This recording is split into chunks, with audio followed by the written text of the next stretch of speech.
조 드레박 신부의 영적 일기, 구원의 길을 전해주면서 프랑스의 외과 의사이며 생물학자인 알렉시스 카렐이 쓴 글이 있습니다.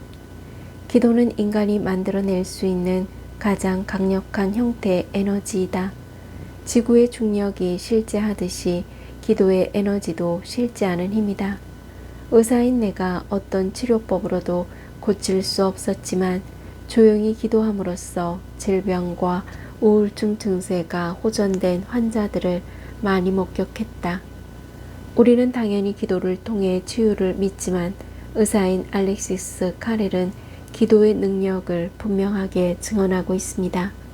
그리고 며칠 전에 2024년 올해 파리 하계올림픽이 있다는 소식을 듣고 문득 예전에 운동선수들이 고통으로 인한 통증으로 한 게임을 할 때마다 간절히 기도하면서 마침내 금메달을 딸 수 있었다고 고백합니다. 이 모든 것이 하느님의 은총입니다. 모든 영광을 하느님께 돌립니다. 아멘. 오늘 복음을 보면 예수님께서는 중풍병자를 데리고 온 이들의 믿음을 보시고 말씀하셨습니다.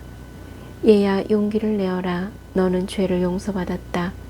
그 자리에 있던 사람들, 특히 율법학자들이 속으로 이자가 하느님을 모독하는군 하고 생각하였습니다.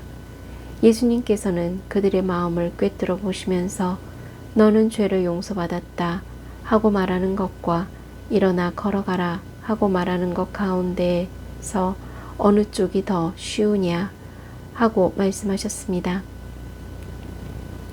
물론 예수님은 하느님의 아들이심으로 둘 다 쉬웠을 것입니다. 하지만 인간의 관점에서 보면 중풍병자에게 당장 일어나 걸어가는 것이 더 어렵습니다. 왜냐하면 죄를 용서하는 것은 눈에 안 보이는 것이지만 일어나 걸어가라 라는 것은 당장 눈앞에서 이루어져야 할 일이기 때문입니다. 그래서 예수님께서 더 어렵다고 생각하는 것을 당장 눈앞에 보여주심으로써 죄를 용서하는 권한을 가지고 계신 분이심을 증명하셨습니다. 일어나 내 평상을 가지고 집으로 돌아가거라. 그래서 예수님께서는 중풍병자의 죄를 용서하시는 말씀을 먼저 하심으로 치유보다는 구원이 더 중요함을 보여주신 것입니다. 어찌 보면 질병도 인간을 괴롭히는 악의 하나로 존재하게 되었다는 말입니다. 그래서 인간의 모든 문제, 특히 질병은 죄가 원인이라는 것입니다. 그래서 예수님께서 중풍병자에게 말씀하셨습니다. 얘야 용기를 내어라. 너는 죄를 용서받았다. 마테오복음 9장 22절에 보면 예수님께서는 12해 동안 혈루증을 앓는 여자에게 말씀하셨습니다. 딸아 용기를 내어라. 내 믿음이 너를 구원하였다. 마테오복음 14장 27절에 보면 예수님께서는 풍랑으로 고생하는 제자들에게 말씀하셨습니다. 용기를 내어라. 나다. 두려워하지 마라. 그러므로 예수님께서는 용기를 내어라 라고 말씀하실 때는 너희가 어떤 상황 속에 있더라도 두려워하지 말고 용기를 가지라는 의미입니다. 아멘. 사랑하는 고우님들, 가끔 피정 때 이런 이야기를 합니다. 제 손에 있는 5만원짜리 신권을 구기고 발로 짓밟습니다. 그러면 5만원짜리 가치가 떨어집니까? 아니죠. 여전히 5만원 가치가 있습니다. 고우님들은 어떤 상태에 있든지 주님 앞에서 귀한 사람들입니다.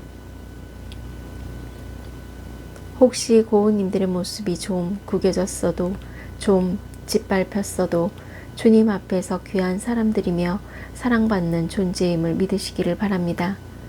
고우님들은 하느님의 사랑받는 자녀입니다. 그러므로 하느님의 사랑받는 저 두레박 사제가 이런 마음으로 성령께 모든 것을 맡겨보니 그분을 향한 그리움이 사무쳐 올라옵니다. 시편 42장 2절 말씀입니다. 암사슴이 시냇물을 그리워하듯 하느님 제 영혼이 당신을 이토록 그리워합니다. 그래서 이 부족한 사제가 고우님들을 초대하여 좋으신 하느님께 더 깊게, 더 높게, 더 넓게 영광과 찬미를 함께 올립니다.